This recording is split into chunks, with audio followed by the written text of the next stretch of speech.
When you're having issues seeing your changes to the theme layer applied, there's a couple of things that might be going on. And so this next section is about a few different tools that you can use in order to troubleshoot your theme. There's two main areas where changes might not be pushing through as you would hope them to be. One is through the HTML or actual code layer, and the second is through CSS.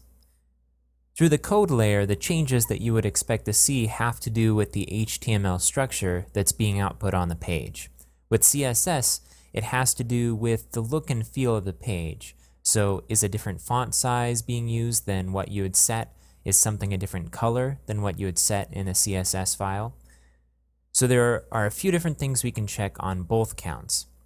If you've added a new template file or theme function, and the changes aren't being displayed on the page, then it's possible that your file or function is not being registered properly. The first thing to check is to make sure that the theme registry has been rebuilt, and we can do that by clearing the cache. So I have the admin menu module installed, and I can get to the clear cache by hovering over the home button and clicking flush all caches, or specifically the theme registry item under flush all caches. If I don't have this installed, then what I can do is go to Configuration, Development, and Performance. This URL is admin/config/development/performance. And all we need to do is click this Clear All Caches button right here, and that will clear the registry. If clearing the caches doesn't work, then there's one of two things going on. The first possibility is that your theme function or template file isn't outputting content in the way that you're expecting, and so when you're looking at the HTML on the page, you're not seeing the changes that you thought were there.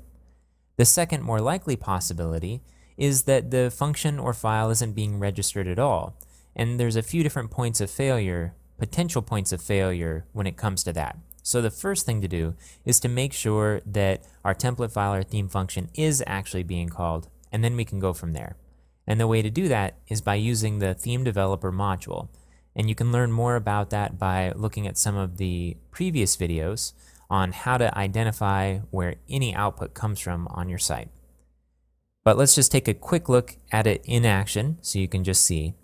The theme developer module adds this little checkbox in the lower left-hand corner, and when we check it, we have the option of hovering over any item on the page, and when we click it, we can see here in the upper right-hand corner what theme functions or template files are responsible for this output.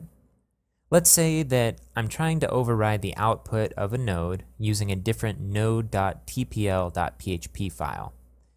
So what I would want to do here, I've clicked on an item inside of that node, and you can see that we can go up the parent stack here and see what template files or theme functions are responsible for each one of these parts.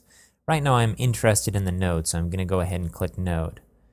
It says here that the template being called is in the Bartik theme, and it's node.tpl.php, which means that any overriding template file I might have created isn't being registered.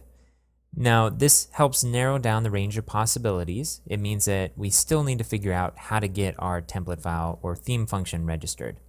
And there's a couple of things that we can do to check that. First of all, we need to make sure that if we're creating a theme function, that we've added the theme function declaration into the hook theme hook. What this does is allows the theme registry to find that particular theme function and override the theme function that's currently being used. For a template file, we just need to make sure that the template file is in the right place and that it follows the right naming conventions in order for it to override the particular template file that we'd like it to. There's a couple other ways we can override the template file, and we'll take a look at those in future videos.